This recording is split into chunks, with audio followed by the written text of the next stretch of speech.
Can't hear? All right, we'll try and speak up a little bit. But anyway, I would like to introduce the director of the film and, of course, the director of Goin Down the Road, Mr. Don Shebib, and he's going to say a few words, and then we'll start the film.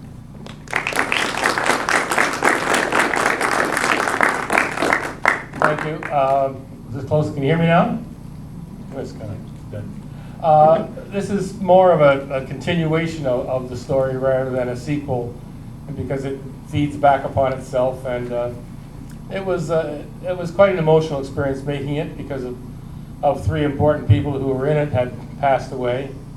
Paul Bradley, who died in 2003, who was monumental in making the film successful in his crazy, unique characterization, which was real Paul as well as being real Joey. And then Kale Chernin, who was in the original, was in this one, but she had cancer and didn't tell anybody, and she passed away 3 months after the film was finished. And then initially the first was also Richard Leiterman, who shot the original, and all three were in our hearts when we made the film.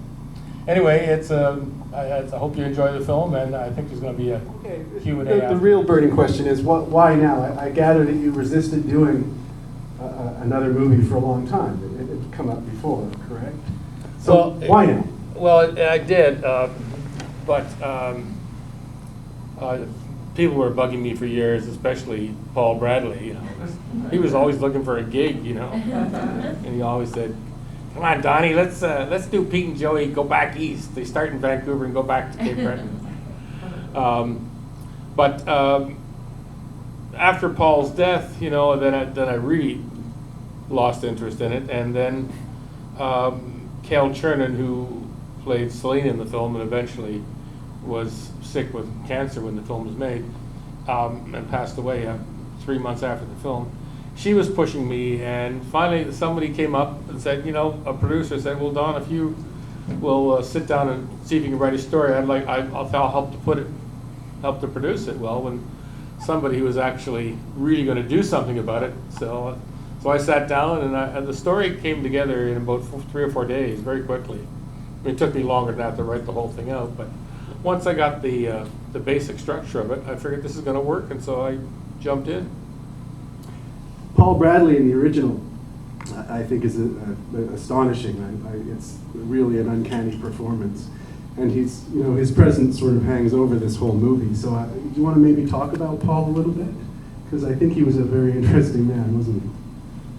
Well, there's lots of pieces of Paul on this. I mean, that little scene where Betty Joe tries to con Pete into betting for the breakfast was actually Paul pulled that con on me in a bar, and I got a stopwatch for my birthday, and he said, "I can tell time as good as that. You know, I'll bet you, and bet you I can tell when a minute's up." So I said, "Okay." So he starts counting. So I start trying to tell him. I start throwing numbers at him to confuse him. Then he says time, and he's off by about 20 seconds. So let's try it again. So we try it again, and this time he's over by 20 seconds. So he's never going to get this right. And he says, "Well, let's put $20 on it." All of a sudden I'm getting suspicious. So, "Oh, okay."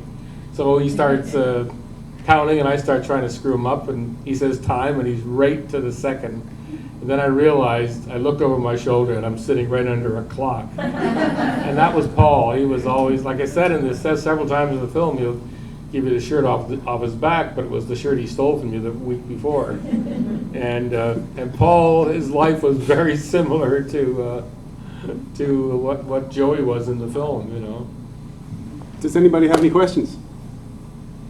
How did you get Don Frank to Oh, I was actually, you know, it's funny, you know, people make all kinds of assumptions about things geographically, and one of the critics said that didn't like the fact that when I shot that scene, which was shot at Cherry Beach in Toronto, where the ashes were spread, and talking about where the steel mills were across, he said it was kind of cheesy to make it, you know, look like the stormy Atlantic, you know. Well, nobody in Sydney would say that, because they know that Sydney's about 15 miles inland, and it's as calm as a small lake, and that little bay there, which is Cherry Beach in Toronto, looks exactly like where the steel mills were, because they were on a spit of land that came out from the bay, and the ocean was way out there, 15 miles. I mean, nobody builds a city on the ocean. I mean, people build cities on harbors and inlets, you know. Anyways, I was walking along that beach looking for this location. That's why I had discovered that old part of the trawler house that I thought would be perfect for Joey's house.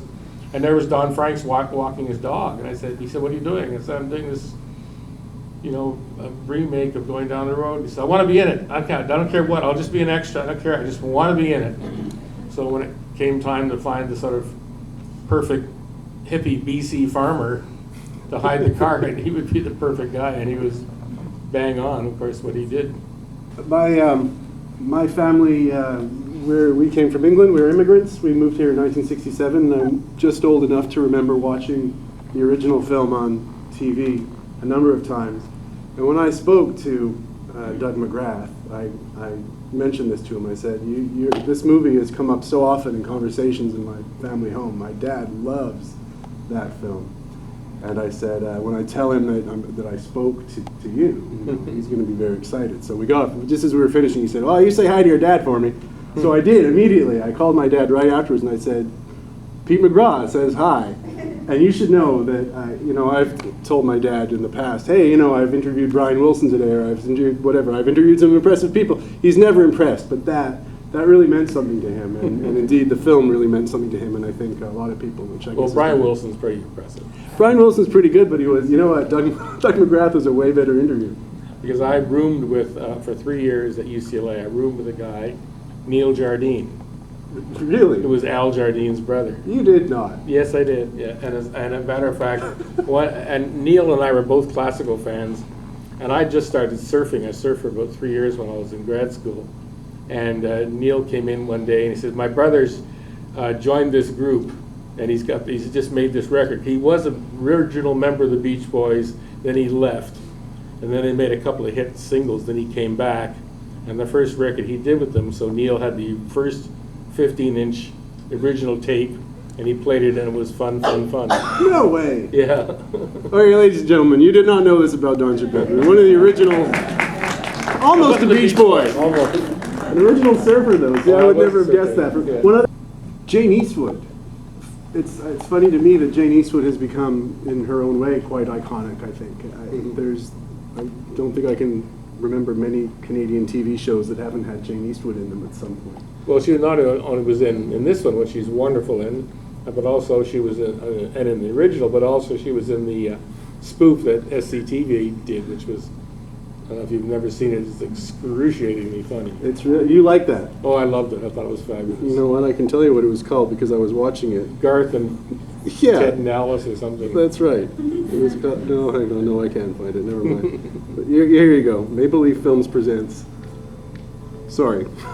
Garth and Gordon, Fiona and Alice. One of the CTV's great moments. It was when what was that film? Bob and Ted and Alice or whatever it was That's called. right. Yeah. All right. Well, I think we should probably go get a drink. Okay. Thank you very much for coming.